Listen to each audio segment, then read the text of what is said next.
Hello' guys, এয়া দৌৰি আছোঁ। আপোনালোকে নিশ্চয় দেখা পাইছে। তাৰ জ্বলন্ত উদাহৰণ আমাৰ গাঁৱত আছে, আমাৰ সমাজখনত আছে। পুৰুৱে চাওকচোন কেনেকৈ উৎপাত কৰি আছে।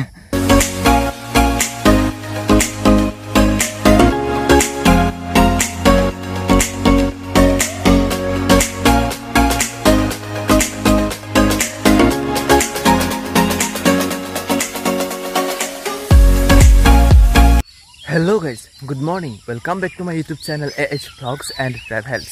কি খবৰ আপোনালোকৰ? আশা কৰোঁ সকলো ভালেই আছে আৰু যাৰ যাৰ বেয়া চলি আছে ভগৱানৰ ওচৰত প্ৰাৰ্থনা কৰিছোঁ যাতে সোনকালে সকলোৰে ভাল হওক। তো গাইজ এতিয়া বাজিছে পুৰা 4টা বাজিছে। শোৱাৰ পৰা উঠিছোঁ, মুখ ধুইছোঁ, জোতা পিন্ধিছোঁ, ড্ৰেছ লগাইছোঁ, এতিয়া ওলাই আহিলোঁ ৰানিং কৰিবলৈ। এতিয়া যাম ইয়াৰ পৰা তিনিআলি, 0.5 কিলোমিটাৰ। এইখিনি ৰাস্তা মানে ভাল নহয় একদম, যেহেতু ৰানিং আহি আছে। 3200 মিটাৰ ৰানিং দিব লাগিব আছাম পুলিচত। টাইম 14 মিনিটছ, গতিকে 14 মিনিটৰ ভিতৰত আপুনি 3200 মিটাৰ কমপ্লিট কৰিব লাগিব। গতিকে আমি এতিয়া 3200 মিটাৰ কমপ্লিট কৰি আছোঁ। যিহেতু ফিল্ডত অকণমান প্ৰব্লেম হয়, যিহেতু বৰষুণ পৰি থাকে, ফিল্ডত বোকা, ফিল্ডত নাযাওঁ। আমি এতিয়া গৈ আছোঁ ৰাস্তাত দৌৰি। লগৰ আহি আছে, মোৰ পিছফালৰ পৰা আহি আছে দুটামান, আগফালৰ পৰা আহি আছে দুটামান। আমি সকলো তিনিআলিত একেলগ হ'ম, একেলগ হৈ একদম ধুনীয়াকৈ ৰানিং কৰিম। তাৰপিছত এক্সাৰচাইজ কৰিম, তাৰপিছত ঘৰলৈ আহিম। ঘৰলৈ আহি একদম ধুনীয়াকৈ কিবা কিবি গা পা ধুই কিবা কিবি খাই মানে কি যাৰ যি কাম আছে নিজৰ নিজৰ কামত লাগি যাম। গতিকে আপোনালোকে ভিডিঅ'টো চাওক আৰু এনজয় কৰক। আৰু লগতে আপোনালোকে ৰানিং কৰিছেনে নাই কমেণ্ট কৰি জনাব, আৰু আপোনালোকে মোৰ ভিডিঅ'বোৰ ক'ৰ পৰা চাই কমেণ্ট বক্সত কমেণ্ট কৰি জনাই দিব। হেল্ল' গাইজ, এয়া দৌৰি আছোঁ। আপোনালোকে নিশ্চয় দেখা পাইছে। So tell me what you want, tell me how you want it, tell me all the reasons that you're running away. I don't think you're here to stay, no I don't think you're here to stay, no, no, no.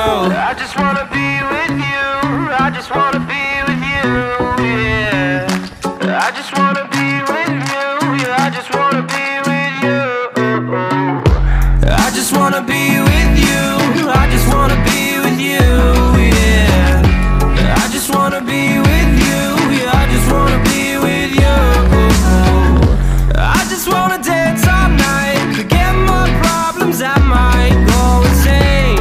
I don't really give a damn what they say, and now you know it. Hey little lady said you feel. তো guys finally 3200 metre দৌৰি হৈ গ'ল। বহুত ভাগৰ লাগিছে, কি ক'ম মানে আল্টিমেট ভাগৰ লাগিছে। আপোনালোকে ঘাম দেখা পাইছে চাগে। তাতে আকৌ গৰমৰ দিন, পুৰা গাৰ পৰা মানে জুই ওলাই আছে, জুই মানে কি ক'ম। এতিয়া লাগিছে ঠাণ্ডা পানী এবটল আৰু এখন ফেন। এতিয়া মোৰ পিছফালে আহি আছে আৰু দুটামান, সিহঁত পিছত ৰৈ গ'ল আৰু আগত গ'ল এটা। গতিকে ময়ো গৈ আছোঁ আৰু 2 মিনিটমান খোজকাঢ়ি দিওঁ, তাৰপিছত একদম পূৰা ষ্টাৰ্ট। গতিকে ব'লক আজিৰ ভিডিঅ' চাই থাকক, ৰানিং কেনেকুৱা ফালাফালি হয় জনাব। আৰু ইয়াৰ পিছত আমি কৰিম এক্সাৰচাইজ সকলোখিনি আপোনালোকে দেখাই আছোঁ, গোটেইখিনি প্ৰচেছ কেনেকৈ কি কৰা হয়। যেতিয়া ফিল্ডলৈ আহিম ন, তেতিয়া একদম ধুনীয়াকৈ দেখুৱাম। গতিকে ভাগৰ ইমানেই বেছি লাগিছে যে মোৰ মুখেৰে মানে চাওক, ইমান ঘাম ওলাইছে আৰু ইমান গৰম লাগিছে, মোৰ মুখেৰে মানে শব্দ ফুটি ওলাই অহা নাই। মই মানে আগতে যেতিয়া মই কথা বতৰা পাতোঁ, এনেই নৰ্মেলি কথা পাতিলেও কথাবোৰ অট'মেটিকেলি ওলাই আহে। যি বিষয়ৰ ওপৰত বা যিটো টপিকৰ ওপৰতে মই কথা নাপাতোঁ কিয়, অট'মেটিকেলি কথাবিলাক ওলাই আহে। তো এতিয়া মই কথাবিলাক কিবা ভিতৰৰ পৰা টানি আনিব লগা হৈ আছে। মানে কথা ক'বলৈ মনো যোৱা নাই আৰু কথা ওলাইও অহা নাই। কি ক'ম মানে মই টানি ভাবি উলিয়াই আনিব লগা হৈছে, কি ক'ম। কিন্তু এনে মাইণ্ডত মানে কথাবোৰ জানো কিবা এটা বস্তু দেখাৰ লগে লগে মোৰবোৰে চবৰে অট'মেটিক কথাবিলাক ওলাই যায়, এনি টপিক অল এভৰিথিং। কিন্তু আজি এইবিলাক যেতিয়া মানে মানুহ কষ্টত থাকে ন, তেতিয়া মানে কথাবিলাক ভিতৰৰ পৰা ওলাই নাহে,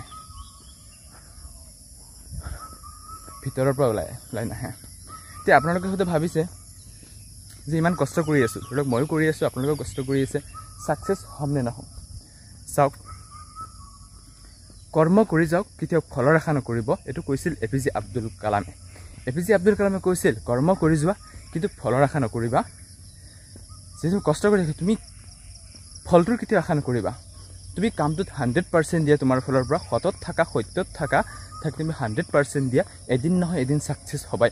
হয়তো 2 দিন দেৰি হ'ব পাৰে, কিন্তু ছাকচেছ অনিবাৰ্য।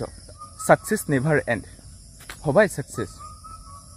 আৰু কেতিয়াবা এনেকুৱা আমাৰ সমাজত এনেকুৱা হয়, আমি কেতিয়াবা ভাবোঁ যে সিটো কেতিয়াবা চুৰ কৰে বা বহুত মিছা কথা কয়, সি ফকতীয়া বা মানে বহুত হেৰি 2 নম্বৰী কাম চাম কৰে, গতিকে সি ইমান সহজতে কেনেকৈ ছাকচেছ হৈ গ'ল?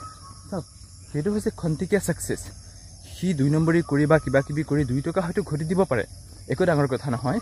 তাৰ পৰৱৰ্তী জীৱন বহুত দুখ কষ্টৰ হ'ব। ভগৱানে বা ঈশ্বৰে এফালে নহয় এফালে তাৰ ঘাটি কৰিবই।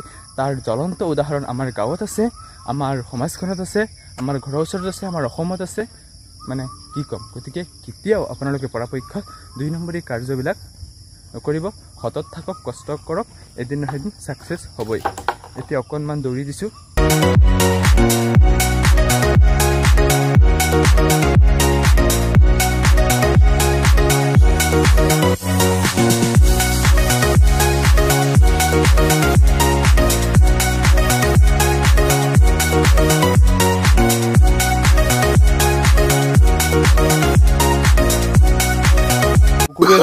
উৎপাত কৰি আছে এনেকুৱা পিটন দিম ন, এনে একচুৱেলি মই দুজন নামাৰো।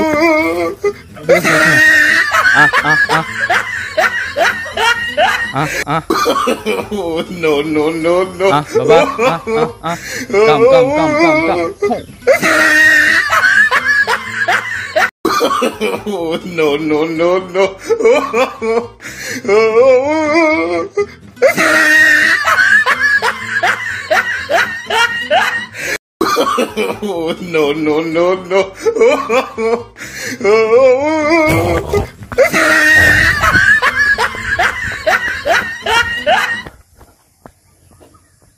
পলাল।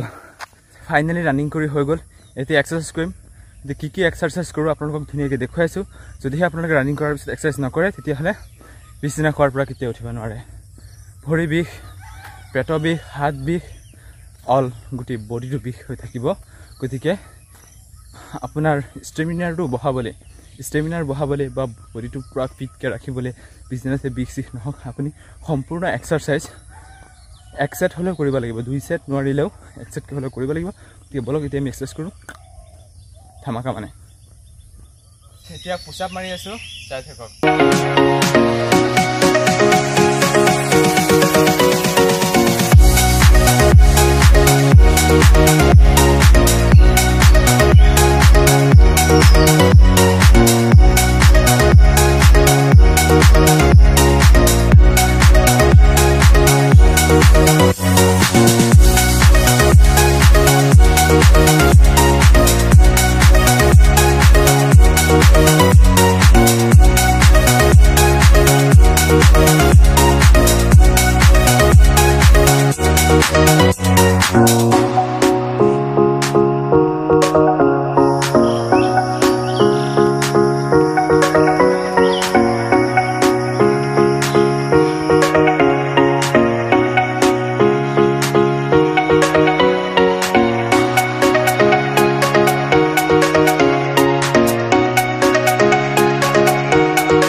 Finally running complete. আপোনালোকে নিশ্চয় দেখিলে ৰানিং কৰি হৈ গ'ল। এক্সাৰচাইজো কৰিলোঁ, যি কৰিলোঁ গোটেইখিনি আপোনালোকক দেখুৱালোঁ। আৰু অলপ চলপ বাকী আছে, মানে গোটেইখিনি আজি কৰিব পৰা নাই মানে বেলেগ কামো আছে এফালে যাব লাগে গতিকে যদিহে ভিডিঅ'টো চাই ভাল লাগে লাইক কৰিব কমেণ্ট কৰিব আৰু শ্বেয়াৰ কৰিব আৰু যিসকলে এই চেনেলটো নতুনকৈ আহিছে চেনেলটো ছাবস্ক্ৰাইব কৰিব একেবাৰে নাপাহৰিব থেংক ইউ ছ' মাছ থাকক হাঁহি থাকক বিন্দাছ থাকক গতিকে আৰু যদিহে আপোনালোকে ৰানিং কৰি আছে কেনেদৰে কৰি আছে কমেণ্ট বক্সত কমেণ্ট এটা কৰি জনাই দিব thank you so' much love you all